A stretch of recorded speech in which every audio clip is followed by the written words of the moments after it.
Very good morning. क्या आप लोगों को मेरी आवाज़ आ रही है?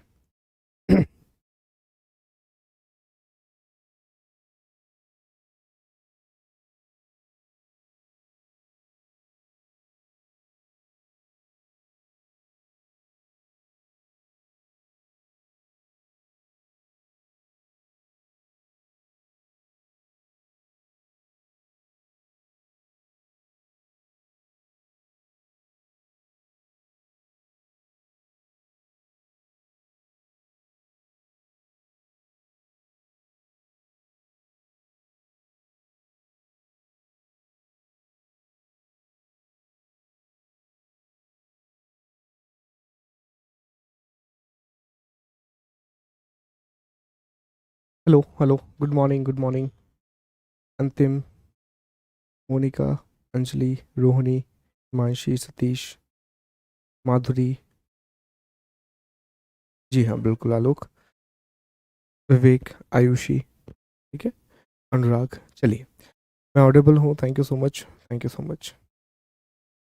नहीं, वो अलग से रहेगा, यूपी इसमें कवर नहीं होगा।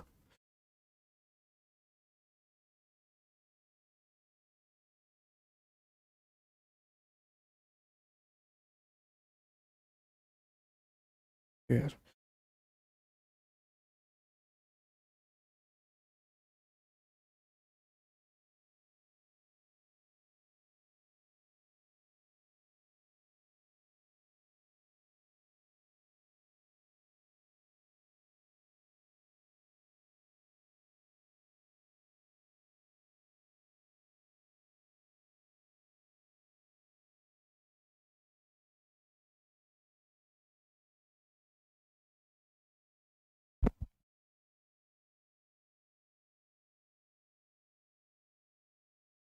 चलिए दोस्तों, तो टॉपिक को आगे बढ़ाते हैं। एक सेकेंड।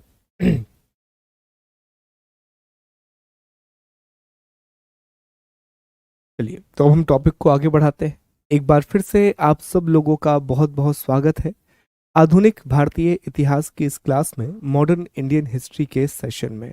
आपको याद होगा कि पिछली क्लास में हमने कुछ बातों का अध्ययन किया था, तो पहले हम उनको रिवाइज करेंगे और आज हम उपनिवेशवाद की चर्चा करेंगे, कलोनियलिज्म की चर्चा करेंगे और साथ ही साथ हम ये भी जानेंगे कि जो इतिहास को लिखने का तरीका है, जो इतिहास को लिखने की अप्रोचेस हैं, जिसे इंग्लिश में हिस्टोरियोग्राफी कहा जाता है, वो क्या कहलाती है। तो पहले एक बार हम क्विकली रिवाइज करते हैं कि आखिर हमने पिछली क्लास में क्या पढ़ा था। तो पिछली क्लास में सबसे पहले हमने इतिहास के बारे में बहुत सामान्य जानकारी एकत्रित की थी। हिस्ट्री के बारे में, इतिहास के बारे में हमने कुछ मूलभूत बातें पढ़ी थी। हमने ये जाना था कि इतिहास का अर्थ होता है कि वर्तमान में ऐसी अतीत की घटनाओं का अध्ययन करना जो प्रासंगिक है। दूसरी परिभाषा हमने ये पढ़ी थी कि अतीत की घटनाओं का अध्ययन करना ताकि वर्तमान और भविष्य को बेहतर बनाया जा सके, इसे भी इतिहास कहा जाता है। हमने ये भी जाना कि इतिहास एक विषय के रूप में ग्रीक से शुरू हुआ था। ओके, तो ग्रीक के विद्वान हेरोडोटस, जिन्हें फादर ऑफ हिस्ट्री कहा जाता है, जिनकी किताब का नाम हिस्टोरिका था, और दूसरा आप जानते हैं थ्यूसिडाइडिस, जिन्होंने पेलोपोशियन वॉर का इतिहास लिखा था। उन्हें कहा जाता है फादर ऑफ साइंटिफिक हिस्ट्री, क्योंकि उन्होंने अपनी पुस्तक में न सिर्फ क्रमबद्ध तरीके से जानकारी दी, बल्कि इतिहास की घटनाओं का विश्लेषण करने का भी प्रयास किया। तो ये हमने इतिहास के बारे में जाना था।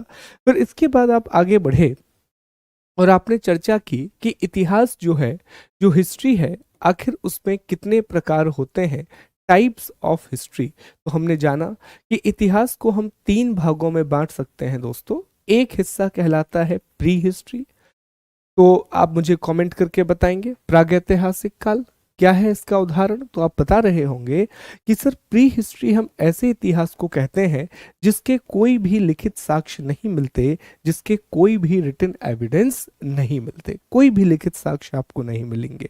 ठीक है, और इसका उदाहरण क्या है? तो इसका उदाहरण है स्टोन एज, अर्थात पाषाण युग। फिर हम आगे बढ़े और हमने प्रोटो हिस्ट्री की बात की दोस्तों। और प्रोटो हिस्ट्री का अर्थ क्या होता है, आद्य इतिहास का अर्थ क्या होता है? तो ये इतिहास का एक ऐसा समय है जिसके लिखित साक्ष्य उपलब्ध हैं, जिसके रिटन एविडेंस अवेलेबल है, लेकिन अब तक हम इन्हें डिसाइफर नहीं कर पाए हैं, अब तक हम इन्हें पढ़ नहीं पाए हैं। ठीक है, तो ऐसे हम क्या बोलते हैं, प्रोटो बोलते हैं। और फिर तीसरा आता है हिस्ट्री। तो ऐसा इतिहास की ऐसा काल, हिस्ट्री का एक ऐसा टाइम पीरियड जिसके रिटन एविडेंस अवेलेबल है और हमने उन्हें डिसाइफर भी कर लिया है, जिनके लिखित साक्ष्य उपलब्ध हैं और हम उन्हें पढ़ भी चुके हैं। तो वैदिक सभ्यता से जो भी इतिहास हमारे पास है वो इसी का एक मूलभूत उदाहरण है। फिर हम आगे बढ़े और हमने भारतीय इतिहास की चर्चा की, हमने इंडियन हिस्ट्री के बारे में जाना कि हम भारतीय इतिहास को कितने भागों में बांट सकते हैं, हम इंडियन हिस्ट्री को कितने भागों में डिवाइड कर सकते हैं। तो भारतीय इतिहास को हम जान रहे हैं कि हमने 3 भागों में डिवाइड किया। जो पहला हिस्सा है वो है एंशियंट हिस्ट्री, और एंशियंट हिस्ट्री को जनरली हम प्राग ऐतिहासिक काल से लेकर के 712 एडी तक मानते हैं। ये हमारा प्राचीन भारत का इतिहास है, और इसी प्राचीन भारत के इतिहास में हम पाषाण काल, सिंधु घाटी सभ्यता, वैदिक सभ्यता, महाजनपद, जैन और बुद्ध धर्म, उसके बाद मौर्य काल, फिर मौर्योत्तर काल, गुप्त काल, गुप्तोत्तर काल, इनका अध्ययन करते हैं। एंशिएंट के बाद दूसरा जो हिस्सा है दोस्तों, उसे हमने मिडाइवल हिस्ट्री कहा, जो 712 एडी से शुरू होकर के 1707 एडी तक जाता है। ये वो समय है जब भारत, मुख्य रूप से उत्तर भारत में, आपको पूरी तरह से मुस्लिम शासन देखने के लिए मिलेगा, और यह भारत की समाज, भारत की अर्थव्यवस्था, भारत की राजनीति, हर एक चीज पर गहरा प्रभाव डालेगा। इसीलिए इस काल को हमने मध्यकालीन भारतीय इतिहास कहा है। तीसरा फिर जो आप जान रहे हैं वो है एंशियंट हिस्ट्री, अर्थात मॉडर्न हिस्ट्री, आधुनिक भारतीय इतिहास। और इसकी शुरुआत कब होती है दोस्तों, तो माना जाता है कि 1707 में जब औरंगजेब की मृत्यु हुई, उसके बाद मॉडर्न हिस्ट्री की शुरुआत होती है, और ये लगभग 1950, और कई जगह लिखा रहता है कि वर्तमान यहां तक जाता है। ठीक है, तो हम अभी किस में है, मॉडर्न हिस्ट्री में है। बिल्कुल एक नया सिस्टम देखने के लिए मिलेगा।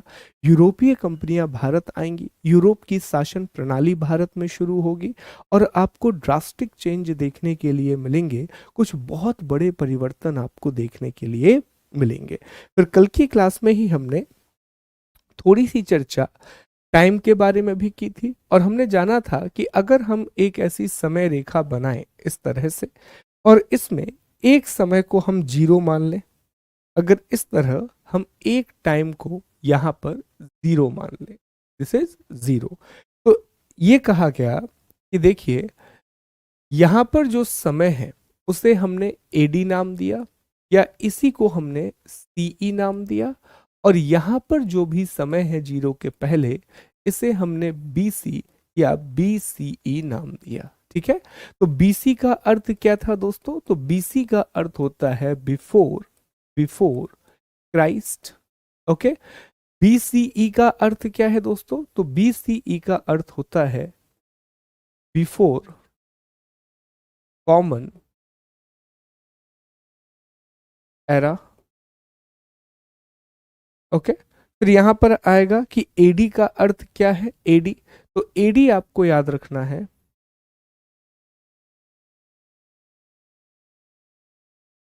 एनो डोमिनी, और सीई का अर्थ क्या है,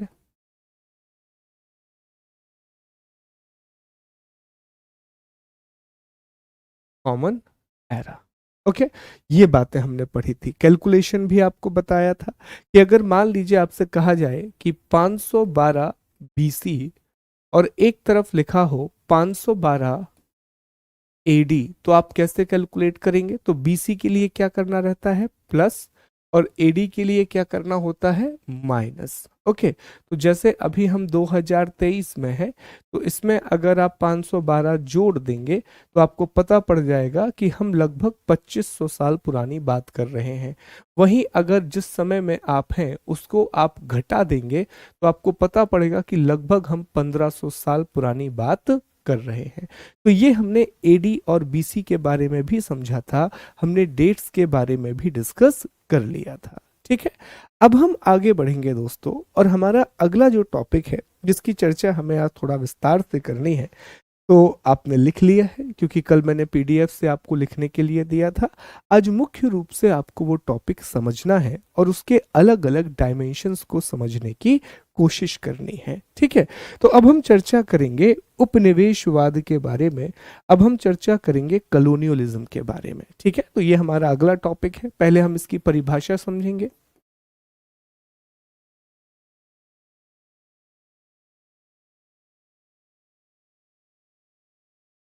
उपनिवेशवाद, कॉलोनियलिज्म, ये जो शब्द है ना दोस्तों, ये अंग्रेजी भाषा के कॉलोनियलिज्म शब्द का हिंदी अनुवाद है।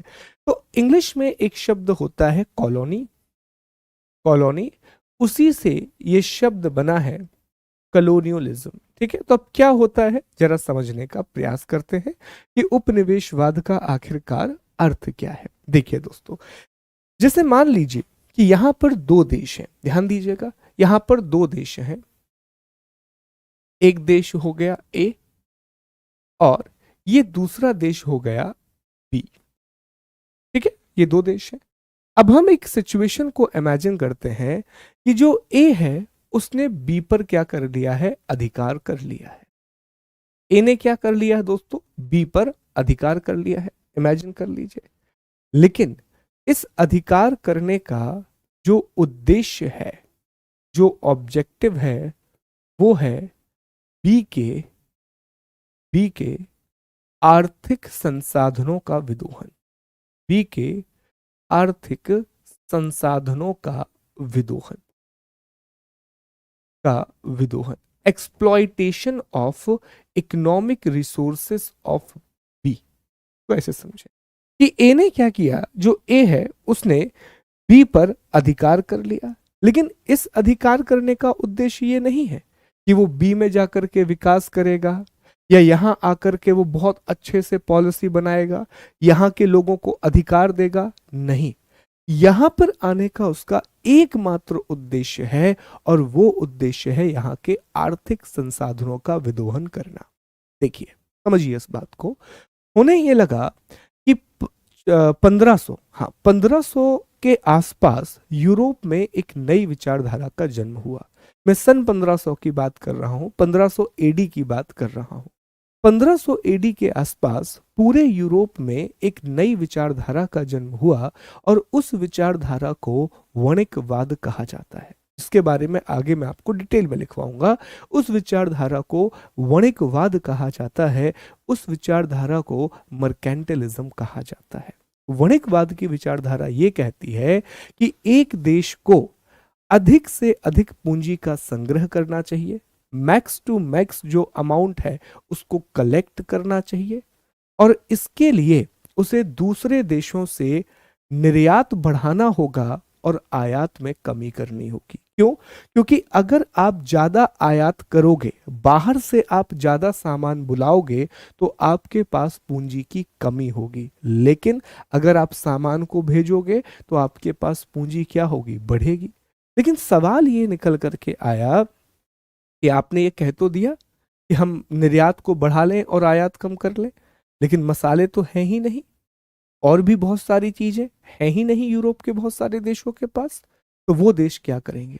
तब उन देशों में एक नया विचार आया कि हम एक काम करेंगे कि जहां से मसाले मंगा रहे हैं उस देश पर अपना अधिकार कर लेंगे और फिर वहां के आर्थिक संसाधनों का विदोहन करेंगे, फिर वहां के इकोनॉमिक रिसोर्सेस को हम एक्सप्लॉइट करेंगे। और आप देखिए, ये रेस शुरू हो जाएगी 1450 के आसपास। 1450 के आसपास ही इटली, पुर्तगाल, स्पेन, ब्रिटेन, यहाँ के नाविक पूरी दुनिया में निकल जाएंगे और अलग अलग देशों के नए रास्तों की खोज होगी। कोलंबस अमेरिका की खोज कर लेगा, अमेरिगो वेस्पुची साउथ अमेरिका चला जाएगा, पेड्रो कोबेल ब्राजील चला जाएगा, है ना। तस्मान जो है वो न्यूजीलैंड चले जाएंगे, मैगलन ऑस्ट्रेलिया के पास से निकल जाएगा, बार्थोलोमियो डियाज अफ्रीका के दक्षिण तट तक पहुंच जाएगा, केप ऑफ गुड होप, और अंततः Vasco da Gama Cape of Good Hope से होते हुए भारत तक आ जाएगा। और इन्होंने भारत अकेला नहीं आया, वो सिर्फ पूरे पूर्वी एशिया में आया। भारत, इंडोनेशिया, इंडोनेशिया को उस समय स्पाइस आइलैंड कहा जा रहा है, मसालों की अच्छी पैदावार है यहाँ, तो इंडोनेशिया को भी अपना कॉलोनी बनाएंगे। और फिर इनकी अप्रोच क्या थी कि जितने नए देशों को हमने डिस्कवर किया है उन देशों में जाइए, वहां पर अधिकार कीजिए और वहां के जो आर्थिक संसाधन हैं उनका विदोहन करना शुरू कर। तो एक्चुअल में जो कॉलोनियलिज्म की फिलॉसफी है उसका मेन जो रीजन है वो है मर्केंटिलिज्म अर्थात वणिकवाद। एक बार फिर से रिपीट करूंगा मैं कि जो वणिकवाद है इसका अर्थ होता है कि एक देश को अधिक से अधिक पूंजी का संग्रह करना चाहिए, मैक्स टू मैक्स अमाउंट में जो वेल्थ है उसको कलेक्ट करना चाहिए, और इस वेल्थ कलेक्शन के लिए एक कंट्री को अपने इंपोर्ट को कम करना होगा और एक्सपोर्ट को बढ़ाना होगा, आयात को कम करना होगा और निर्यात को बढ़ाना होगा। लेकिन अब जिस देश के पास वो चीज है ही नहीं तो वो कहां से बढ़ाए? जैसे भारत का उदाहरण ले लो भैया, भारत के पास अभी तेल तो है नहीं, तो तेल तो हमें दूसरे देशों से मंगाना पड़ता है। ठीक है, तो उस समय की फिलॉसफी ये थी कि जहां से तेल आ रहा है उस देश पर ही कब्जा कर लो, बात ही खत्म है। ठीक है, तो ये इस फिलॉसफी को फिर आगे जाकर के उपनिवेशवाद का नाम दिया। तो उपनिवेशवाद जो है, अगर इसकी परिभाषा को आप देखें तो यही बनती है कि जब एक देश दूसरे देश पर मात्र आर्थिक विदोहन के लिए अधिकार करता है तो उसे उपनिवेशवाद कहा जाता है। When a country captures another country only for the economic benefit it is known as the colonialism. अब इसको भारत पर अप्लाई करते हैं, इंडिया पर अप्लाई करते हैं, तो आप जान रहे हैं कि जो भारत है वो ब्रिटेन का उपनिवेशवाद रहा है। India has been the colony of Britain. ठीक है, ये आपको पता है। अब भारत, ब्रिटेन ने किया क्या कि हमारा प्यारा भारत देश और यहां पर ब्रिटेन, तो ब्रिटेन ने भारत को अपनी कॉलोनी बनाया, इंडिया को अपना उपनिवेश बनाया। क्लियर? और आप देखें क्यों बनाया, कि ताकि वो भारत के आर्थिक संसाधनों को यहां से निकाले और ब्रिटेन का विकास करे। आज भी याद रखना, ब्रिटेन के विकास में सबसे बड़ा योगदान है भारत और चीन का। ठीक है, भारत और चीन से बहुत बड़ी मात्रा में वेल्थ ब्रिटेन के लोग लेकर के गए और फिर उन्होंने अपने देश का विकास किया। ठीक है, इस चक्र को पता है किसने समझाया था? आपको पता है, नाम जानते हैं, दादा भाई नौरोजी। पहली बार इस बात की जानकारी भारतीय और भारतीय नेताओं को दादा भाई नौरोजी ने दी जब उन्होंने एक निबंध लिखा, ड्रेन ऑफ द वेल्थ, धन का निष्कासन, और इस दुष्चक्र के बारे में उन्होंने बताया। ठीक है, अब हमें ये लगता है, हमें ये समझ में आ रहा है कि सर जो उपनिवेशवाद है, जो उपनिवेशवाद है वो पूरी तरह से एक आर्थिक संबंध है। बोलो यस और नो? क्योंकि इसमें हो क्या रहा है, इसमें अल्टीमेटली आप एक देश पर अधिकार कर रहे हैं, तो दिखाई ये देता है कि सर यह एक आर्थिक संबंध है, यह एक इकोनॉमिक रिलेशन है। लेकिन दोस्तों, इस आर्थिक संबंध के सामाजिक सामाजिक अर्थात सोशल, राजनीतिक अर्थात पॉलिटिकल प्रभाव बहुत गहरे होते हैं, इसके इफेक्ट होते हैं। कैसे होते हैं इस बात को भी समझेंगे। इस टॉपिक को समझने के बाद आप ये जान पाएंगे, कि ब्रिटेन ने भारत में जितनी भी नीतियां बनाई आखिर उसका उद्देश्य क्या था, आखिर उसका ऑब्जेक्टिव क्या था। ठीक है, चले तो अब हमें ब्रिटेन की नीतियों को समझने का प्रयास करना होगा कि ब्रिटेन ने भारत में क्या क्या किया। तो अगर हम इन नीतियों को समझें, यहां पर मैं लिख दूं भारत, ठीक है, ब्रिटेन का उपनिवेश। अब हमें यह समझना है कि ब्रिटेन जितने भी काम भारत में करेगा उन सब का एक ही उद्देश्य होगा और वो है कॉलोनियलिज्म। किसी भी क्षेत्र में किसी भी क्षेत्र में ब्रिटेन कोई काम करेगा, उसका एकमात्र उद्देश्य होगा और वो है कॉलोनियलिज्म।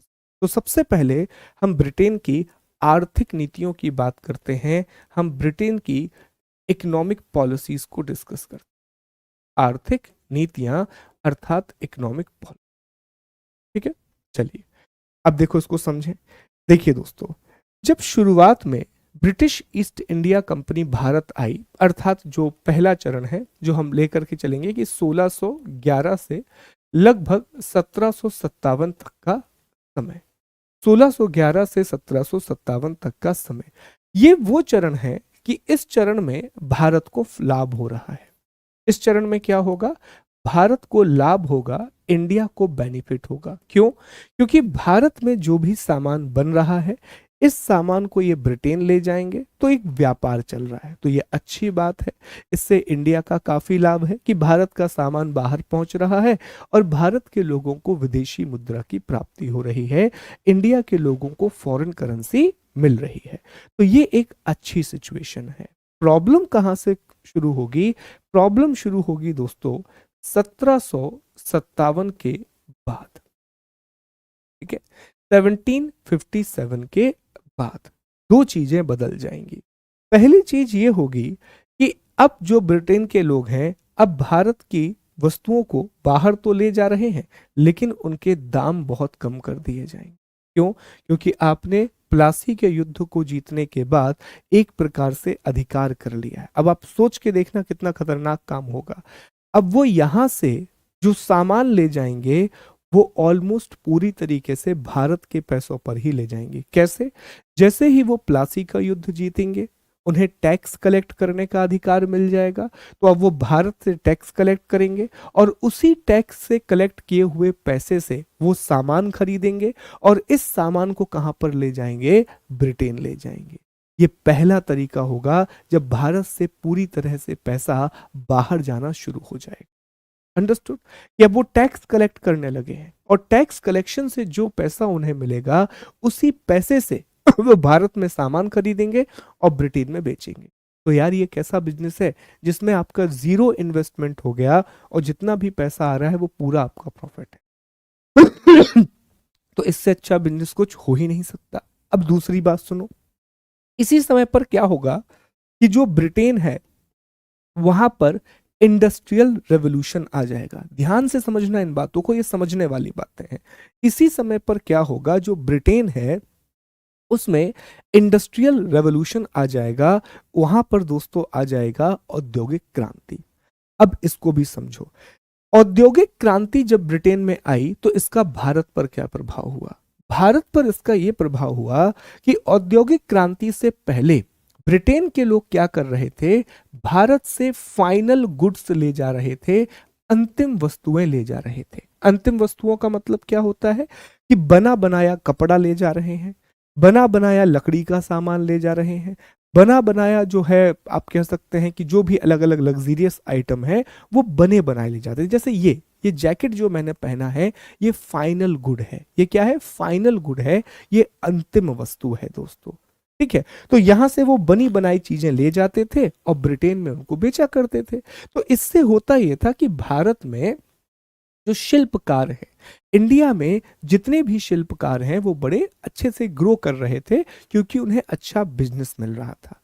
प्रॉब्लम ये हुआ कि जैसे ही ब्रिटेन में इंडस्ट्रियल रेवोल्यूशन आया तो उन्होंने कहा भैया अब तुम जैकेट के लिए, अब तुम बनी बनाई जैकेट लेके मत आओ, अब हमें बनी बनाई जैकेट की जरूरत नहीं है, अब हमें जरूरत है सामान की, अर्थात अब हमें जरूरत है रॉ मटेरियल की।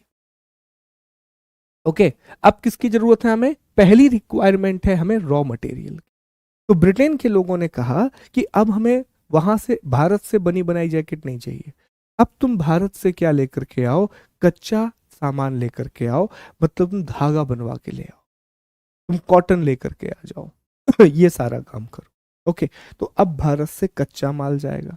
अब जैसे ही ये कच्चा माल, समझिएगा बड़ा इंटरेस्टिंग है, जैसे ही ये कच्चा माल ब्रिटेन की फैक्ट्री में पहुंचा, उन्होंने 1000 जैकेटें बना दी। अब ब्रिटेन में पहनने वाले 500, तो कहा कि भैया ये 500 जैकेट कहां बेचेंगे? तो कहा कि वापस से भारत आ जाओ। तो अब भारत से कच्चा माल ले जा रहे हैं और भारत में क्या लेकर के आएंगे? वो फाइनल गुड्स लेकर के आएंगे, वो अंतिम वस्तु लेकर के आएंगे। और चूंकि ब्रिटिश ईस्ट इंडिया कंपनी का भारत पर अधिकार है, तो दूसरी किसी कंपनी का सामान भारत में नहीं है। एक कंपनी की मोनोपोली रहेगी, एक कंपनी का पूरा सामान भारत आएगा और उसे पूरा लाभ मिलेगा। तो ब्रिटेन में जो औद्योगिक क्रांति हुई, उसका प्रभाव भारत पर ये पड़ा। और ये सब इंडस्ट्रियल रेवोल्यूशन, ये सब कुछ उपनिवेशवाद से जुड़ता है। अब आर्थिक नीतियां देख लीजिए आप ब्रिटेन की। तो ब्रिटेन की आर्थिक नीतियों में हम चर्चा करेंगे भू राजस्व नीतियों की। हम चर्चा किसके बारे में करें? भू राजस्व नीतियों के बारे में चर्चा करें। लैंड रेवेन्यू सिस्टम पूरी तरह से क्यों बनाया गया? ताकि भारत के लोगों पर अधिक से अधिक लगान लगाया जा सके। लूट लिया भारत को बहुत बुरी तरीके से। फिर ब्रिटेन की इकोनॉमिक पॉलिसी में आप देख लीजिए डी इंडस्ट्रियलाइजेशन, विऔद्योगिकीकरण। क्यों भैया? ब्रिटेन की चीज भारत में तभी बिकेगी जब भारत में जैकेट बनाने वाला खत्म हो जाएगा। अगर भारत के उद्योग खत्म नहीं होंगे तो ब्रिटेन की चीजों की डिमांड कैसे बढ़ेगी? ठीक है। फिर एक होता है कस्टम ड्यूटी। कस्टम ड्यूटी, आयात निर्यात शुल्क। पता है इन्होंने क्या किया?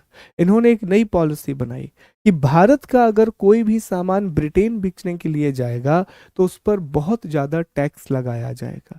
और लेकिन जब ब्रिटेन का सामान भारत आता था तो वो ऑलमोस्ट टैक्स फ्री होता था। तो इससे क्या होगा? भारत की जैकेट जब ब्रिटेन जाएगी तो वहां पर बहुत महंगी होकर के बिकेगी।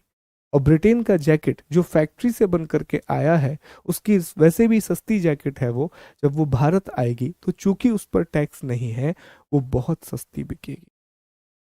ये सब चीजें इकोनॉमिक पॉलिसी। और इस सबका कारण क्या है? सबका एक ही कारण है, उपनिवेशवाद।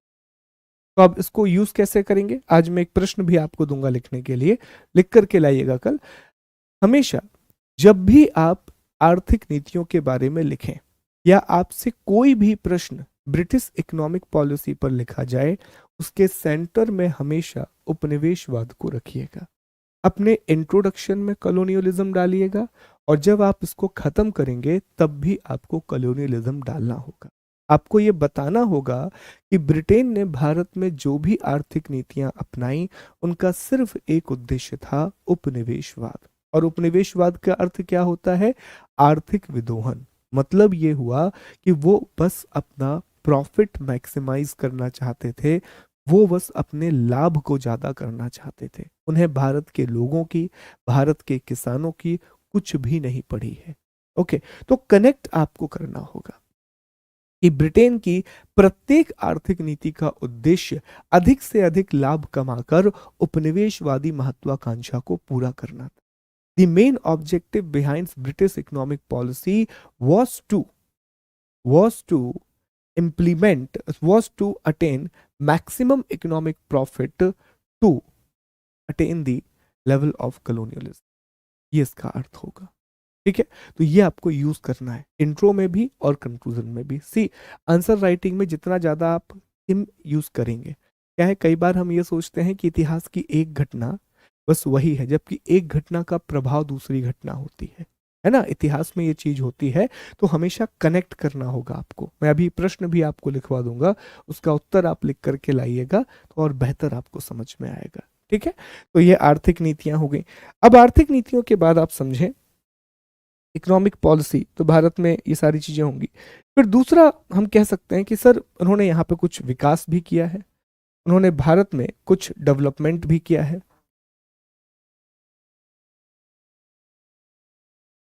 विकास जैसे आप कहेंगे कि सर उन्होंने रेल बनाया भारत में, उन्होंने भारत में कुछ रोड्स बनाए हैं, भारत में उन्होंने प्रशासन अर्थात एडमिनिस्ट्रेशन का काम भी किया है। एक एडमिनिस्ट्रेशन का काम भी किया है। पर अगेन आप इनका ऑब्जेक्टिव देखिए, वो रेल क्यों बनाए भारत में? वो रेल बनाए ताकि जो मोबाइल्स एरिया, जो रिमोट एरिया है, जो दूर स्थित क्षेत्र हैं, वहां तक ब्रिटेन के सामान को पहुंचाया जा सके और वहां से कच्चे माल को ला जाया सके। तो देखो यार, जितनी चीजों को आप कनेक्ट करते हो ना, तो आपको लगता है ये रोड बनाने से क्या फायदा है। ये रोड बनाने से आर्थिक गतिविधियां बढ़ती हैं। और इसका मैं आपको एक बहुत बढ़िया उदाहरण देता हूं। चाइना का एक प्रोजेक्ट है, one belt one road initiative. China का एक प्रोजेक्ट है, one belt one road initiative. आप कहोगे कि क्यों चाइना लोगों को लोन बांट रहा है, क्यों 800 अरब डॉलर की एक परियोजना बना रहा है। One belt one road initiative का ऑब्जेक्टिव है कि रेल, रोड और जलयान के माध्यम से एशिया, यूरोप और अफ्रीका को आपस में जोड़ना। तो जब वो रोड बनाएगा, और चाइना जानता है कि वो सबसे बड़ी मैन्युफैक्चरिंग पावर है, तो उसके सामान पूरी दुनिया भर में चले जाएंगे। और चाइना की जो सेल है वो कितनी होगी वो हम इमेजिन भी नहीं कर सकते। तो वो इसलिए रोड बनाने पर काम कर रहा है, रेल बनाने पर काम कर रहा है। तो यही ब्रिटेन ने किया। ब्रिटेन ने कहा कि यार, एक जगह है, हमें जाना चाहिए, हमें बिल्कुल दतिया पहुंचना है, मुरैना पहुंचना है, झांसी पहुंचना है, और कहा कि और गहराई में चंबल पहुंचना है। लेकिन जाए कैसे? कहा कि चलो रोड बना देते। अब क्या होगा? सामान आने लगा। ठीक है, तो ब्रिटेन का सामान आने लगा और यहां से कच्चा माल जाने लगा। ठीक, इसी तरह प्रशासन। तो जितनी भी प्रशासनिक नीतियां हैं ब्रिटेन की, आप उन्हें उठा करके देख लीजिए, उसमें आपको भारतीयों के लिए अधिकार नहीं दिखेंगे। ब्रिटेन ने जितने भी एक्ट बनाए, उन सब का एक ही उद्देश्य था, अपने आर्थिक हितों की पूर्ति करना, अपने इकोनॉमिक इंटरेस्ट को फुलफिल करना। आप देखें कि ब्रिटिश ईस्ट इंडिया कंपनी को भारत में व्यापार करने का एकाधिकार दिया जाएगा। कहा जाएगा कि ब्रिटेन की कोई और कंपनी भारत में आकर के ट्रेड नहीं करेगी, ब्रिटेन की सिर्फ एक company, east India company, Bharat के साथ ट्रेड करेगी और दूसरी कोई भी कंपनी भारत के साथ ट्रेड नहीं करेगी। 1813 में ये मोनोपोली खत्म की जाती। 1813 में कब आई थी ब्रिटिश ईस्ट इंडिया कंपनी? लगभग 1600 में। तो 1717 से 1800, लगभग 200 साल तक मोनोपोली थी ब्रिटिश ईस्ट इंडिया कंपनी के पास। 200 साल तक एक कंपनी के पास मोनोपोली। फिर दूसरी कंपनियां आना शुरू होंगी, फिर भी जो नीतियां बनेंगी उससे भारत का विदोहन ही होगा। ठीक है, टैक्सेशन की पॉलिसी, कहा कि जो ब्रिटिश अधिकारी भारत में काम कर रहे हैं उनकी सैलरी भारत के खजाने से दी जाएगी, ये भी नियम बना दिया। तो ये भी क्या है? भारत के पैसे का विदोहन है। ओके, वर्ल्ड वॉर हो रहा है, वहां का खर्चा भारत के उससे दे दो, अकाउंट से दे दो, पैसा निकाल के दे दो। भारत को तो मतलब ही नहीं था वर्ल्ड वॉर से, आपने भारत को वर्ल्ड वॉर लड़वा दिया। तो ये सब दिखा रहा है कि प्रशासन वगैरह सब कुछ अपनी आर्थिक नीतियों को फुलफिल करने के लिए था। दूसरा था कि सर इसी समय उन्होंने संस्कृति और शिक्षा का विकास भी किया। शिक्षा, एजुकेशन। ठीक है, कि सर उन्होंने संस्कृति का विकास भी किया, एजुकेशन का विकास भी किया। देखो, इसे एक एक करके समझते हैं। पहले इसमें हम बात कर लेते हैं शिक्षा की, एजुकेशन। फिर हम बात करेंगे इनकी सामाजिक नीतियों के बारे में। भारत ने ब्रिटेन ने भारत में एक मॉडर्न एजुकेशन सिस्टम लागू किया, जो आज भी हम फॉलो कर रहे हैं, आधुनिक शिक्षा प्रणाली को लागू किया। लेकिन इसका उद्देश्य क्या था? अगेन इसका ऑब्जेक्टिव अपने आर्थिक हितों को पूरा करना था, अपने कॉलोनियल इंटरेस्ट को फुलफिल करना था। कैसे? देखो, इसको ऐसे समझो दोस्तों। ब्रिटेन जब भारत में आया तो उसने यहां पर एक बहुत बड़ा एम्पायर बना लिया था। प्रॉब्लम यह थी कि भारत के लोगों को अंग्रेजी नहीं आती थी। तो जो सबसे लोअर लेवल के अधिकारी होते हैं, क्लरिकल अधिकारी होते हैं, वो भी उन्हें ब्रिटेन से लाने पड़ते थे। अब जब वो अधिकारी ब्रिटेन से लेकर के आते थे तो उनको सैलरी भी ज्यादा देनी पड़ेगी, उनके अधिकार भी मायने रखेंगे। आप भारतीयों को जैसे ट्रीट करते थे वैसे आप ब्रिटेन के लोगों को तो ट्रीट नहीं कर सकते, क्योंकि वो आपके गुलाम नहीं है। ठीक है, वो आपके देश के नागरिक हैं। और भारत के लोगों को आपने उपनिवेश बना के रखा था, तो यहाँ के लोगों को आप वैसे भी क्या मानते थे कि ये असभ्य लोग हैं। ठीक है, लेकिन वहां के लोग याद रखेंगे। तो फिर उन्हें कॉस्टिंग बहुत हो जाती थी। यार बहुत छोटा सा काम है, बहुत छोटे से अधिकारी हैं, इस अधिकारी को भी अगर हम ब्रिटेन से लाएंगे तो फिर अल्टीमेटली हमें बहुत ज़्यादा पैसा पे करना पड़ेगा। तब लॉर्ड मैकॉले ने कहा कि हम ऐसा क्यों ना करें कि भारत में हम अंग्रेजी शिक्षा को इंट्रोड्यूस कर दें। और जैसे ही भारत के लोगों को अंग्रेजी आने लगेगी, थोड़ा बहुत गणित वगैरह तो सब सभी को पता है, आ जाता है, मेन थी प्रॉब्लम भाषा की। तो कहा कि अगर भारत के लोगों को अंग्रेजी आने लगेगी तो अल्टीमेटली जो हमारी लेबर की डिमांड है, जो हमारी लेबर की डिमांड है क्लरिकल लेवल पर, वो खत्म हो जाए, वो पूरी तरीके से क्या होगी, खत्म हो जाएगी दोस्तों। तो उन्होंने सिर्फ अपने क्लरिकल लेवल के अधिकारियों की प्राप्ति के लिए भारत में ब्रिटिश एजुकेशन सिस्टम या इंग्लिश एजुकेशन सिस्टम को शुरू किया। ठीक है। दूसरा इनका है सामाजिक नीतियां। ठीक है, दूसरा क्या है, सामाजिक नीतियां, सोशल पॉलिसी। तो दो भागों में सामाजिक नीतियां हैं। एक है 1857 से पहले, बिफोर 1857, और दूसरा है 1857 के बाद, आफ्टर 1857। 1857 से पहले ब्रिटेन के लोग भारत के सामाजिक कानूनों में हस्तक्षेप करेंगे। ब्रिटेन के जो लोग हैं वो इंडिया के सोशल जो लॉ है उसको बेहतर बनाने की कोशिश करेंगे। 1857 से पहले आपको देखने मिलेगा कि सती प्रथा को खत्म किया जाएगा। 1857 के पहले ही आपको देखने मिलेगा विडो रीमैरिज के बारे में। अब सती के बारे में आप जानते हैं कि विलियम बेंटिक उस समय भारत का गवर्नर जनरल है, और राजा राम मोहन राय के प्रयास से सती प्रथा को भारत में बंद कर दिया जाएगा। ईश्वर चंद्र विद्यासागर बहुत लंबे समय से विडो रीमैरिज के लिए प्रयास करेंगे, और अंततः 1853 में विडो रीमैरिज के लिए भी कानून बना दिया जाएगा। और भी छोटे छोटे रिफॉर्म हैं, जैसे गर्ल एजुकेशन को लेकर के रिफॉर्म, गर्ल की मैरिज की एज को लेकर के रिफॉर्म, ये सारे रिफॉर्म किए, ये अच्छे काम हैं। ये सब 1857 से पहले। 1857 के बाद उल्टा, 1857 के बाद उन्हें यह लगा कि भैया 1857 की क्रांति इसलिए हुई है क्योंकि हमने भारत के धार्मिक मामलों में हस्तक्षेप किया, हमने इंडिया के रिलीजियस मैटर में इंटरफेयर किया। अगर हम धार्मिक मामलों में हस्तक्षेप नहीं करते तो शायद ये क्रांति नहीं होती। गलत सोचा उन्होंने, पूरी तरीके से गलत सोचा, जबकि यह कारण था ही नहीं। ओके, तब ब्रिटेन ने कहा कि अब हम ये काम नहीं करेंगे। अब उन्होंने भारत के समाज को पढ़ना शुरू, और उन्होंने ये जाना कि भारत के समाज में बहुत सारी लेयर्स हैं और इन लेयरों को तोड़ना बहुत आसान है। विलियम हंटर एक किताब लिखेंगे इंडियन मुस्लिम, और उसमें कहा जाएगा कि ब्रिटेन अगर भारत में लंबे समय तक रूल करना चाहता है तो उसे भारत के मुसलमानों का तुष्टीकरण करना होगा, उसे इंडियन मुस्लिम का अपीजमेंट करना होगा, तभी जाकर के हिंदू मुस्लिम एकता टूटेगी। अदरवाइज जैसे ये 1857 की क्रांति में साथ लड़े हैं, अगर ये हमेशा साथ रहे आए तो ब्रिटेन को बहुत जल्दी ये देश छोड़ना पड़ेगा।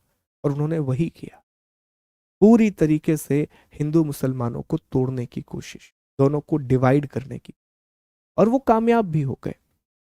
वो पहले नंबर लेकर के आए अपने कुछ एजेंट्स को, उन्होंने मुस्लिम लीग का एजेंडा छेड़ दिया।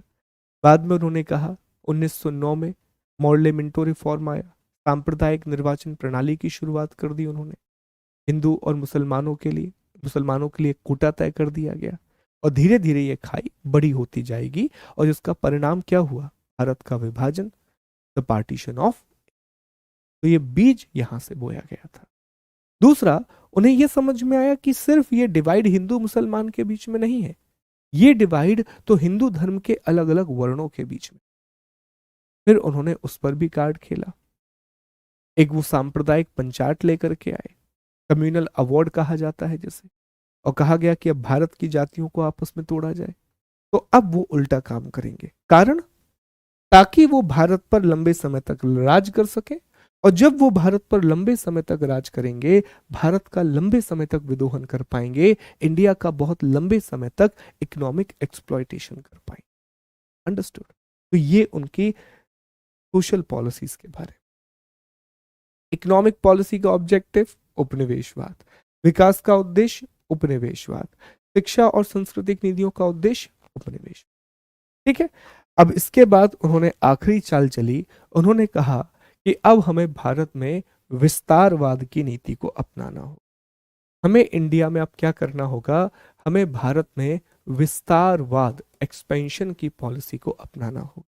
तो विस्तार उन्होंने दो तरह से किया भारत में। एक उन्होंने किया डायरेक्ट और दूसरा उन्होंने किया इनडायरेक्ट। ठीक है। उन्होंने दो तरीके से भारत पर शासन। पहला उन्होंने एक काम किया कि भारत के बहुत सारे क्षेत्रों को युद्ध के द्वारा जीत लिया और जीतने के बाद खुद ही उस पर रूल करने लगे। उदाहरण मैं आपको देता हूं, मध्य प्रदेश का क्षेत्र हो गया, यूपी वाला बहुत बड़ा एरिया हो गया, बिहार का एरिया, बंगाल का एरिया, उड़ीसा, कर्नाटक, तमिलनाडु, बॉम्बे। क्या करते गए, वो उन क्षेत्रों को जीता और खुद ही वहां पर शासन करने लगे, खुद ही वहां पर रूल करने लगे। पहली चीज। दूसरी चीज ये हुई कि उन्होंने बहुत सारे क्षेत्रों पर डायरेक्ट रूल नहीं किया। क्योंकि देखो दोस्तों, जब आप किसी भी देश पर या किसी भी क्षेत्र पर खुद शासन करते हैं तो कहीं ना कहीं आपके उत्तरदायित्व भी बढ़ते हैं, कहीं ना कहीं आपकी रिस्पॉन्सिबिलिटी भी बढ़ती है। फिर आपको ध्यान रखना पड़ेगा, थोड़ा बहुत ध्यान तो रखना ही पड़ेगा। ब्रिटेन को भी थोड़ा बहुत ध्यान रखना पड़ेगा कि भैया लोग अच्छे से रह रहे हैं नहीं रह रहे, कुछ थोड़ा बहुत बेसिक राइट्स तो देने पड़ेंगे। तो ब्रिटेन के लोग चाहते थे कि भैया अगर हम सीधा रूल करेंगे तो हमारे खर्चे बढ़ेंगे। तो ये क्या करते थे, देसी रजवाड़ों से कहते थे कि अच्छा तुम रूल करो लेकिन तुम हमें एक टैक्स देते जाना। तो वो नाम मात्र के राजा बन के रह गए थे, उनके साथ संधियां कर ली जाती थी। यही कारण है कि जब भारत आजाद हुआ तो भारत में 550 से ज्यादा देसी रियासतें थी जिन पर ब्रिटेन का अप्रत्यक्ष नियंत्रण था, जिन पर ब्रिटेन का इनडायरेक्ट कंट्रोल। क्योंकि ब्रिटेन को पैसा मिल रहा है बिना रिस्पॉन्सिबिलिटी के। आप सोचो ना, मैं आपको एक ऐसी जॉब दे दूं जिसमें आपको कुछ काम नहीं करना, बस सैलरी मिले, तो कितनी खुशी होगी आपको कि भैया काम करना नहीं है, वेतन बस मिल रहा है, इससे अच्छा और क्या ही हो सकता है। तो ब्रिटेन के साथ भी यही हो रहा है कि भैया कुछ काम नहीं, कोई रिस्पॉन्सिबिलिटी नहीं, बस जाकर के क्या करना है, उगाही करनी है। तो ये उपनिवेशवाद का चरित्र है। ये सारी चीजें आपको उपनिवेशवाद में देखने के लिए मिल। ठीक। चलिए, ये चीज आपको याद रखनी है। तो एक प्रश्न, छोटा सा प्रश्न लिखेंगे अभी और इसको लिखने का प्रयास करेंगे। अभी उतना अच्छा नहीं लिखा जाएगा। देखो मैं एक छोटी सी बात आपको बताऊं, आंसर राइटिंग रेगुलर करना। आज से ही मैं आपको हर दिन एक दो प्रश्न देना शुरू करूंगा, एक दो मेंस के क्वेश्चन देना शुरू करूंगा। लिखना।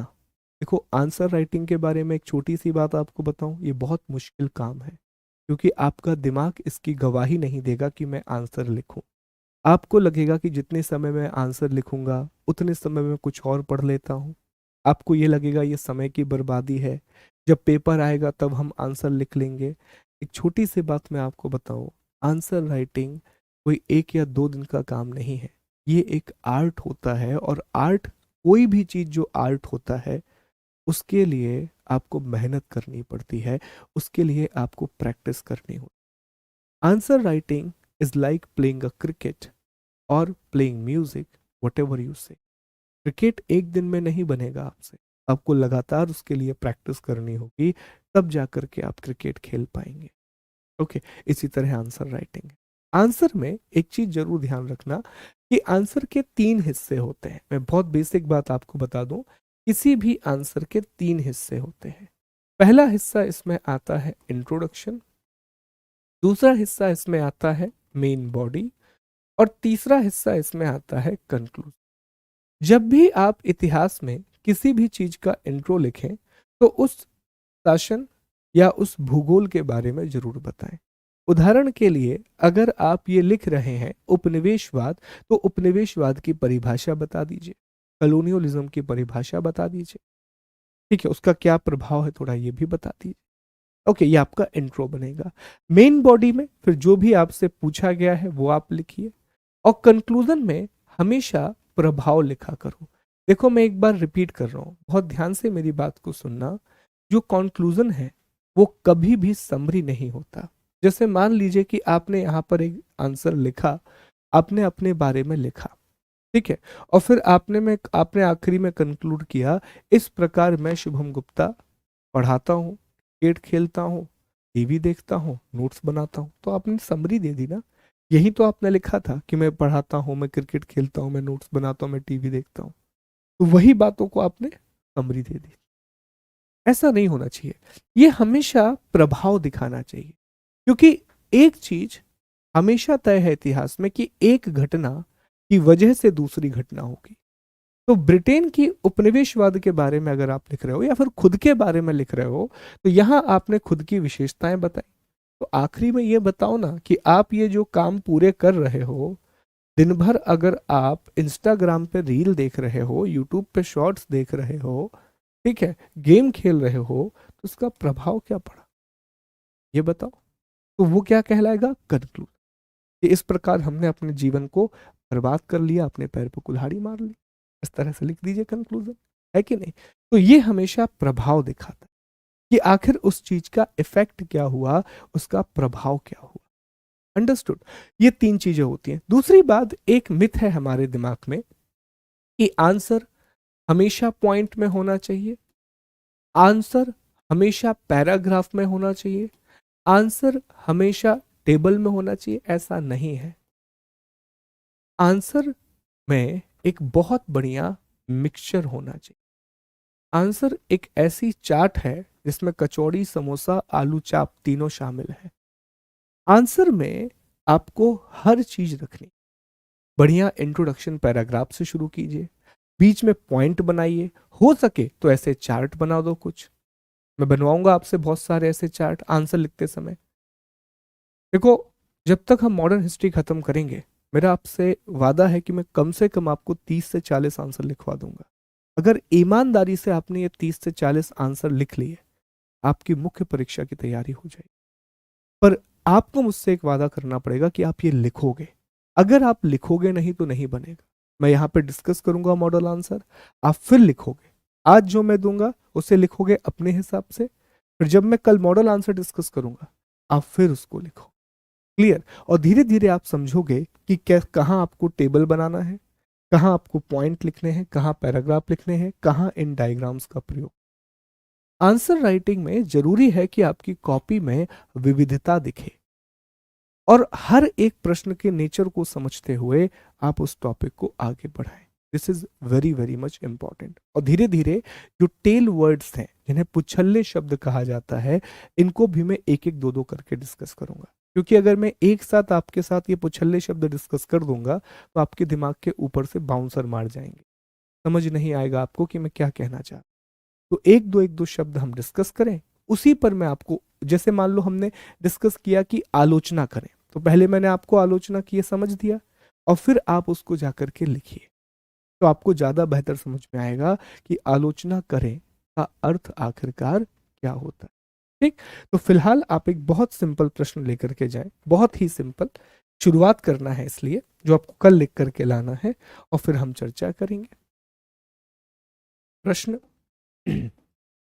बहुत सिंपल दे रहा हूं। भारत में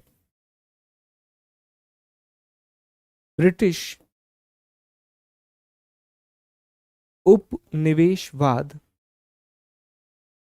भारत में ब्रिटिश उपनिवेशवाद पर लेख लिखें। बहुत सिंपल दिया है मैंने क्वेश्चन आपको, ठीक है। Right an article on British colonial rule in India. कोशिश करो कि इसे आप एटलीस्ट 100 वर्ड में तो लिखो। जो आज समझा है उसे 100 शब्दों में लिखने की कोशिश तो करो, ठीक है। Right an article on British colonial rule in India, Bharat में ब्रिटिश उपनिवेशवाद पर लेख लिखें। ये प्रश्न आपको करके आना है। बताओ, यहां तक बात क्लियर है? यहां तक टॉपिक समझ में आया? कमेंट कीजिए, वह बताइए कमेंट करके। यहां तक क्लियर है? फिर हम अगले टॉपिक पर आएंगे हमारे।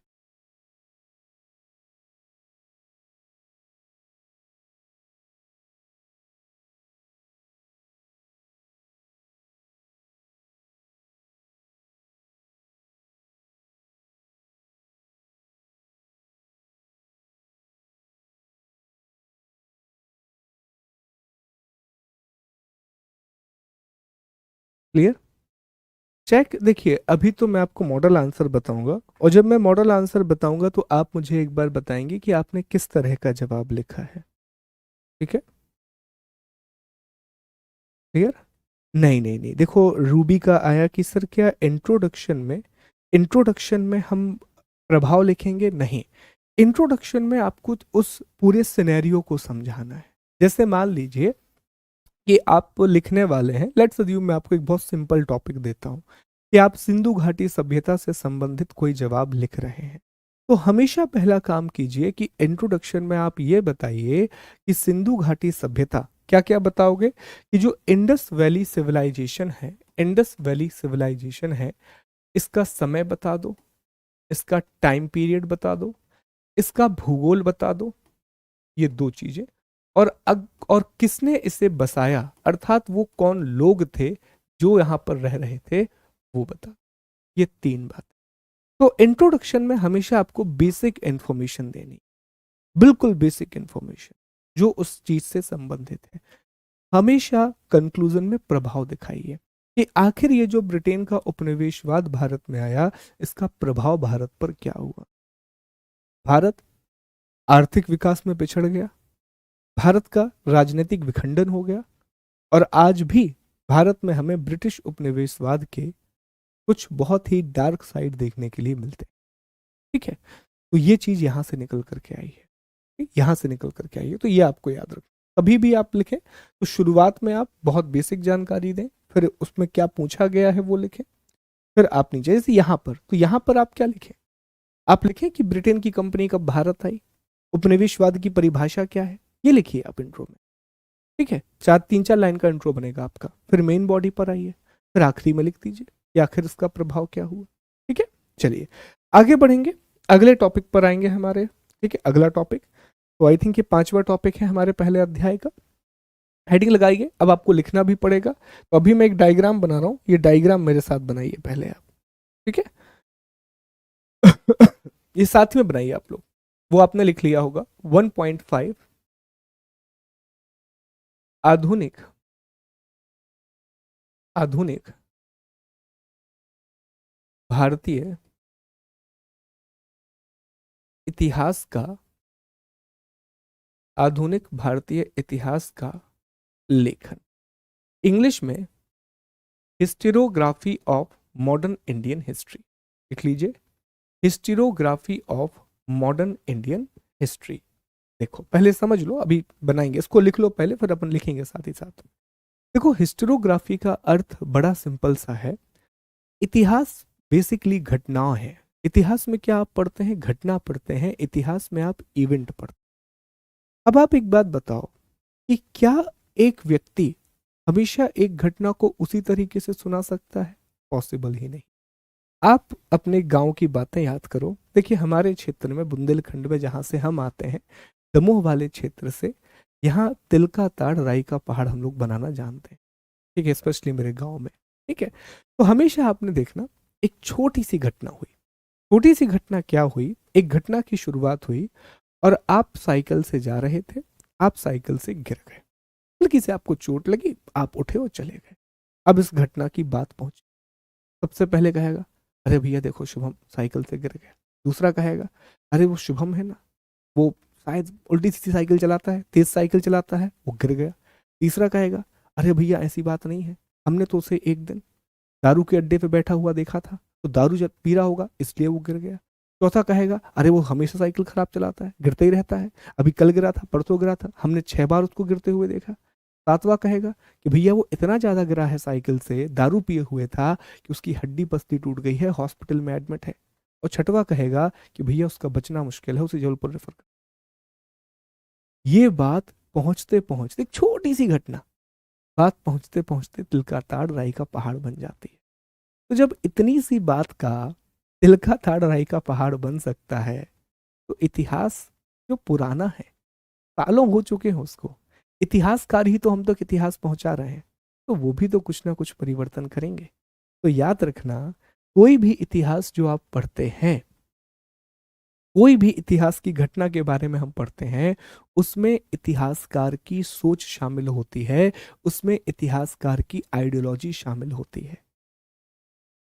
उदाहरण लीजिए, मैं अगर आज भाजपा को समर्थन करता हूं और मैं भारत का इतिहास लिखूं, तो मुझे पर्सपेक्टिव क्या रहेगा कि मैं भारत में किसी तरीके से भाजपा की बढ़ाई करूं, किसी तरीके से राष्ट्रवाद की बढ़ाई करूं। लेकिन अगर मैं कांग्रेस को समर्थन करता हूं और जब मैं इतिहास लिखूंगा, तो I will only talk about Congress. और अगर मैं मार्क्सवादी हूं, अगर मैं मार्क्सवादी हूं, तो मैं कहूंगा कि राष्ट्रवाद भी किसी काम का नहीं, कांग्रेस भी किसी काम की नहीं। मैं सिर्फ और सिर्फ यही कहूंगा कि यार मार्क्सवाद की वजह से हम आजाद हुए। ये माइंड सेट कहलाता है।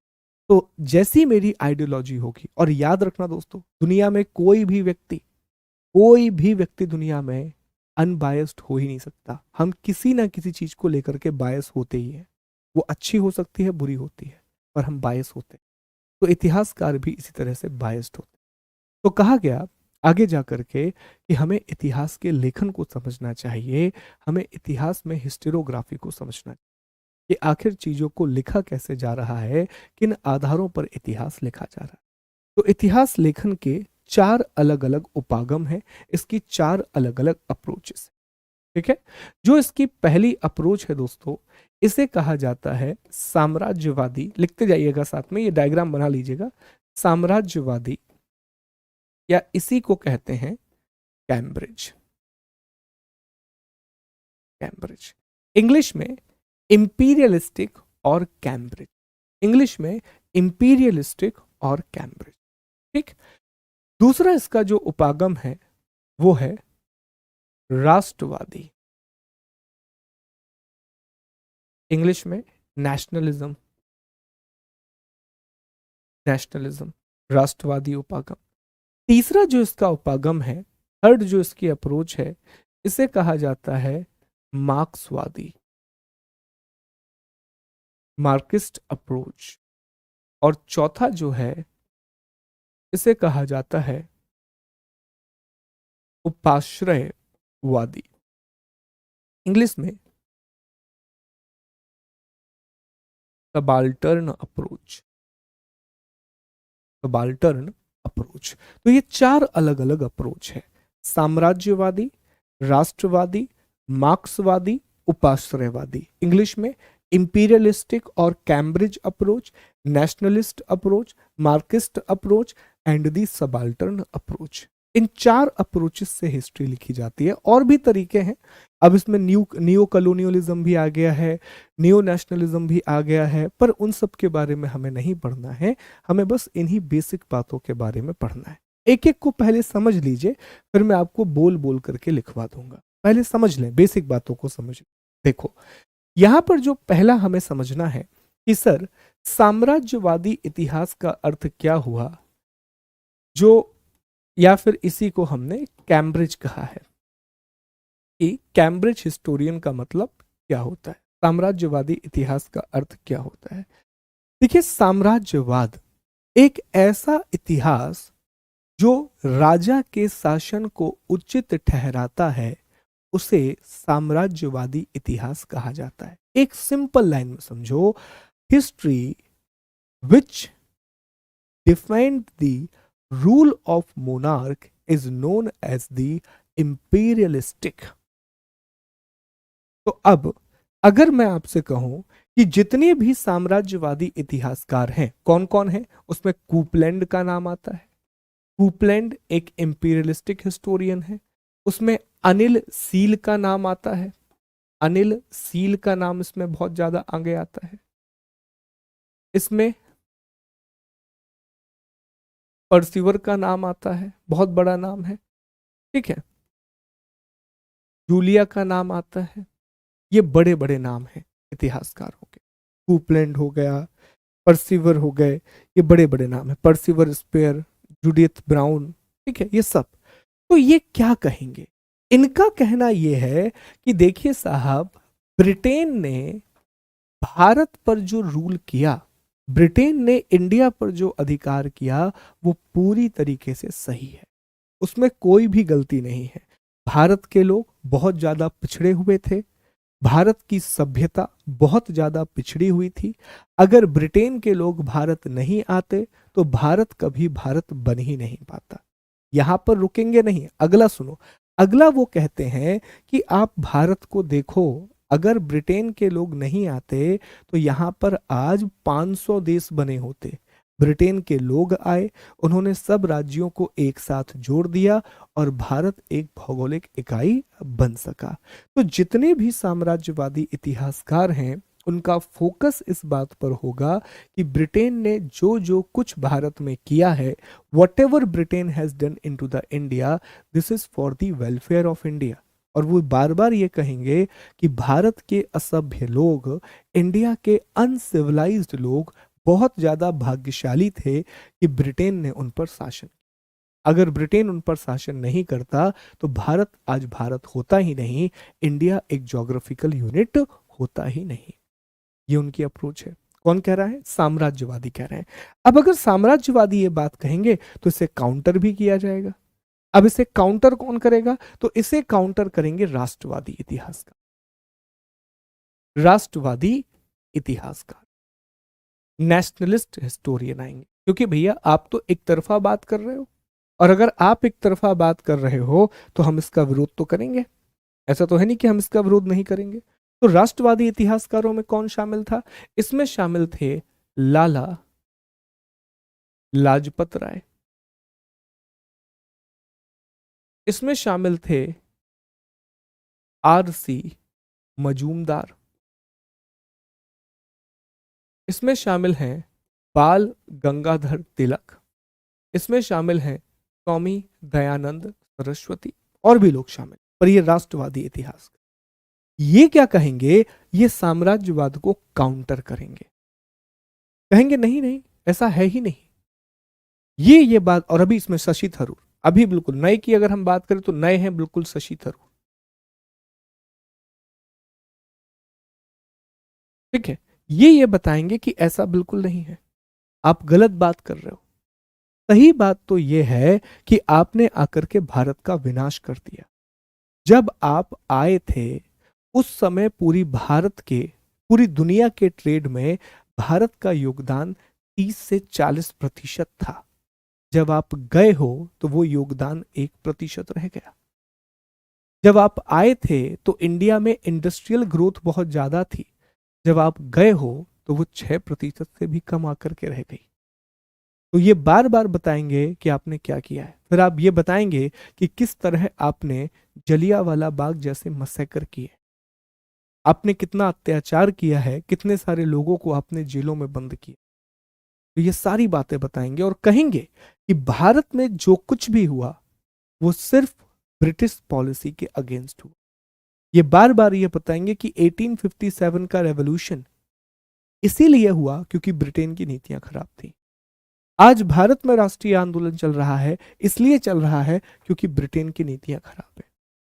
हर चीज में ये ब्रिटेन को क्या कहेंगे, ब्रिटेन के बारे में बताएंगे कि ये ब्रिटिश पॉलिसीज की वजह से हो रहा है, ब्रिटिश नीतियों की वजह से हो रहा है। ठीक है, तो इसमें बस यही कमी रह जाती है कि सिर्फ एक चश्मा ये लगा पाए।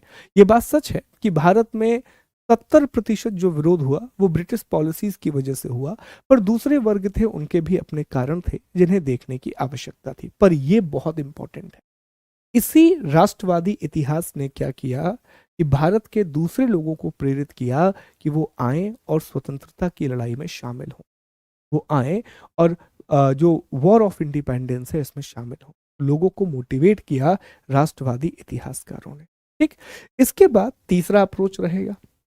तीसरे अप्रोच को कहा जाएगा मार्क्सवादी अप्रोच। क्या कहा जाएगा? मार्क्सवादी अप्रोच। मार्क्सवादी अप्रोच में जो नाम आता है वो विपिन चंद्र का नाम आता है, परसाई ए आर परसाई का नाम आता है, ये नाम आते हैं।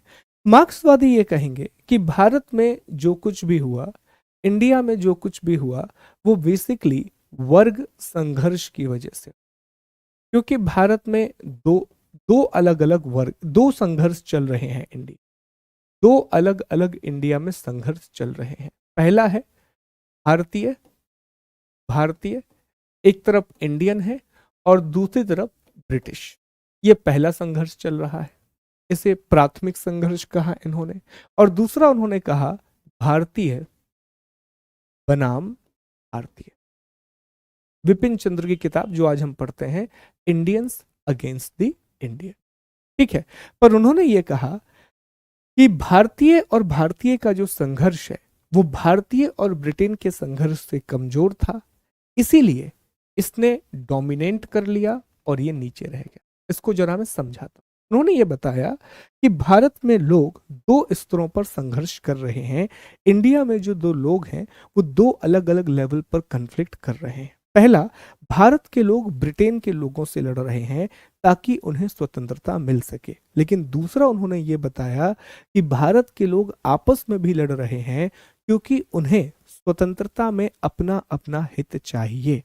बुर्जुआ वर्ग, जो बुर्जुआ सेक्शन है जिसे हम मिडिल क्लास कहते हैं, वो सर्वहारा वर्ग अर्थात किसान और मजदूर को दबाना चाहता है, जबकि किसान और मजदूर जो भारत के स्वतंत्रता संग्राम में लड़ रहे हैं उन्हें ये उम्मीद है कि इस लड़ाई के बाद हमें हमारे अधिकार, हमारी खोई हुई जमीन मिलेगी।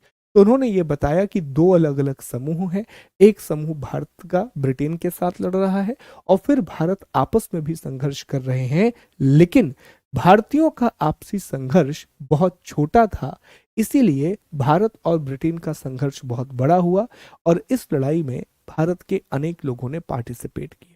ठीक है, और ये इतिहास एक बहुत अच्छी बात लेकिन हमें बताता है, पहली बार हमारा इस बात पर फोकस किया कि हम हमेशा बड़े लोगों की बात करते हैं। इसने पहली बार बताया कि क्या आपने स्वतंत्रता के बाद किसानों को उनका हक दिया? क्या आपने स्वतंत्रता के बाद मजदूरों को उनका हक दिया? अगर उन्हें ये राइट्स नहीं मिले, मतलब कहीं ना कहीं आपकी नीतियां जो हैं वो विफल रही। ठीक है, मार्क्सवादी। और आखिरी में जो बिल्कुल नई अप्रोच है जो राजीव गुहा जी ने प्रमोट की, इस अप्रोच को कहा जाता है उपाश्रयवादी अप्रोच, सबाल्टर्न अप्रोच।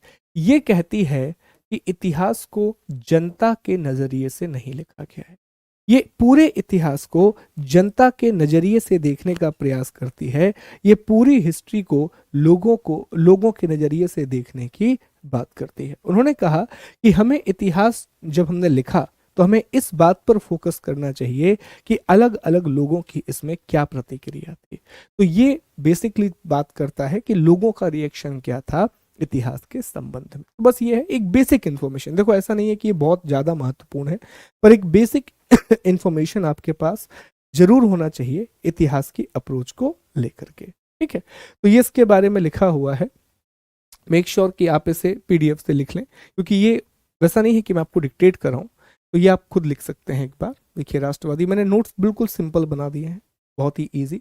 ये राष्ट्रवाद साम्राज्यवादी उपागम है, ये अनिल सील है, ये पर्सिवल स्पेयर है, इनका नाम बार बार आने वाला है, कूपलैंड है।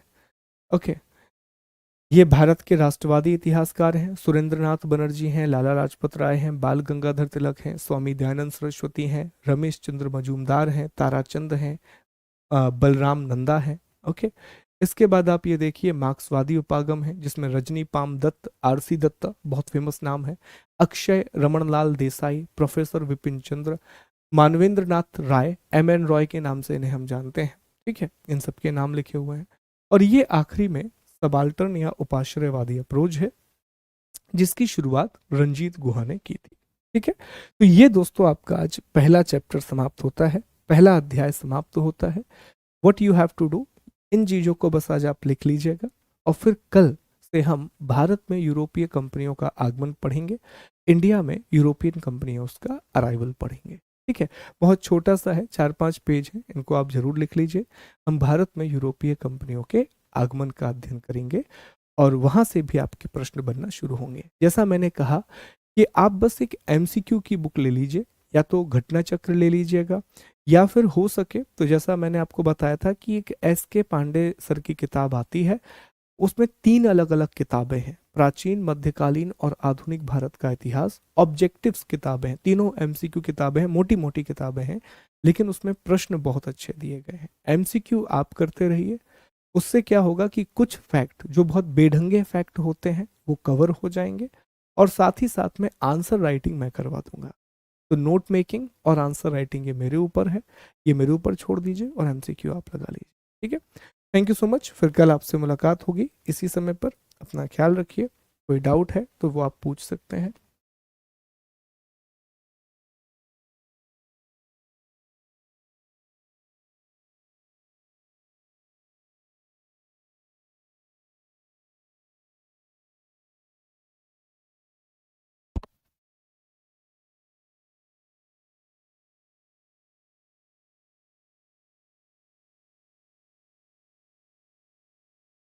बताइए, कोई डाउट है?